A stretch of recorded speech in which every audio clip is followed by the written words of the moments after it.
Hello everyone, welcome back to my channel. देखिए हमारी exercise 5.3 चल रही है जिसका क्वेश्चन नंबर 14 है। हमें find the sum of the odd numbers between 0 and 50। तो देखिए सबसे पहले हम क्या करते हैं, एक एपी बनाते हैं जो कि 0 और 50 के बीच के ऑड नंबर्स से बनी होती है। ऑड नंबर्स क्या होता है, वो ऐसा नंबर जो कि 2 से डिविजिबल नहीं होता है, जिसका 2 से डिवाइड नहीं होता। तो हमारे स्टार्टिंग क्या होगा, 1 3 5 7, कहाँ तक 50 तक क्या होगा 49। तो ये हमारी एक एपी बन गया। अब इसमें फर्स्ट टर्म क्या है हमारा 1 और डी क्या है, कॉमन डिफरेंस 3 - 1 2।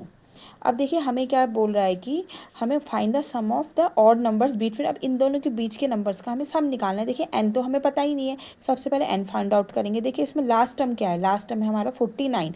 लास्ट टर्म का है चाहे ए एन का है, एक ही बात है। तो ए एन हमें 49 दे रखा है। ए एन का formula a plus n minus 1 into d equal to 49।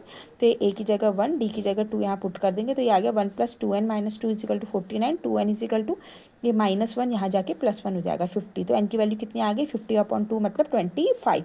अब हमें निकालना है एस एन, मतलब इनके बीच का सम। तो एस एन क्या हो गया n/2, जिसमें लास्ट टर्म दे रखा है तो हम a + l वाला फॉर्मूला लगाते हैं। n की जगह है 25, a की जगह है 1, l कितना दे रखा है 49। तो ये हो गया 25/2 इंटू 50। ये कितने बार गया 25/25 इंटू 25 कितना होता है 625। तो ये क्या आ गया, ये 0 से 50 के बीच में जितने भी ऑड नंबर्स हैं उनका क्या आ गया, सम आ गया। तो 0 से 20 के बीच, 0 से 50 के बीच में कितने ऑड नंबर्स थे हमारे 25। तो इनका सम कितना आ गया 625। अब क्वेश्चन नंबर 15 है हमारा, a contract on construction job specifies a penalty for delay of completion beyond a certain date as follows: raise 200 for the first day, 250 for the second day, 300 for the third day. The penalty for each succeeding day being 50 rupees more than for the preceding day. How much money the contractor has to pay as penalty if he has delayed the work by 30 days? देखिए ये contractor है जिसको क्या करना है, एक काम दिया गया है। उसके लिए ऐसा है कि अगर वो हर दिन डिले करता है, जैसे फर्स्ट डे डिले करता है तो उसको 200 रुपये पेनल्टी देनी पड़ती है, सेकंड डे के लिए 250, थर्ड डे के लिए 300। ऐसे हर एक दिन के लिए उसकी क्या होती है, हर प्रीसीडिंग डे की जो होती है, जो सक्सीडिंग मतलब आगे का, प्रीसीडिंग मतलब पीछे का, तो जो हर आगे आगे दिन बढ़ते जाएंगे उसमें 50 रुपीज़ मोर होता जाएगा, ज़्यादा होता जाएगा। तो अब हमें बताने कि अगर ये कॉन्ट्रैक्टर 30 दिन तक काम ना करे, डिले कर दे, तो उसको कितना पेनल्टी देनी पड़ेगी।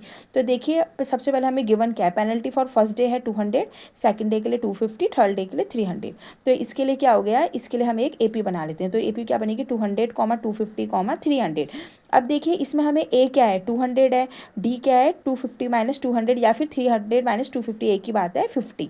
तो अब देखिए कितने डेज़ के लिए हमें पेनल्टी पता करनी है, 30 डेज़ के लिए, n = 30। इसका मतलब सम ऑफ 30 डेज़ निकालेंगे। तो सम ऑफ 30 डेज़ के लिए फॉर्मूला क्या होता है, सम ऑफ n टर्म्स के लिए n/2 ब्रैकेट में 2a + n - 1 into D. N भी पता है हमें, ए भी पता है हमें, डी भी पता है। ये सारी वैल्यू हम यहाँ पुट कर देंगे। ये कितना हो जाएगा 30/2 15 हो गया, ये 400 हो गया, ये 29 इंटू 50, ये 400, इन दोनों को मल्टीप्लाई करेंगे 1450 आएगा। इन दोनों को ऐड करके 15 से मल्टीप्लाई करेंगे तो 27,750। इसका मतलब है कि अगर कॉन्ट्रैक्टर 30 डेज़ के लिए डिले करता है तो उसको 27,750 एज अ पेनल्टी उसको देने पड़ेंगे। तो ये हमारा क्वेश्चन नंबर 14 और 15 सॉल्व हो गया है। अगर आपको मेरा वीडियो अच्छा लगे तो please subscribe my channel. Thank you.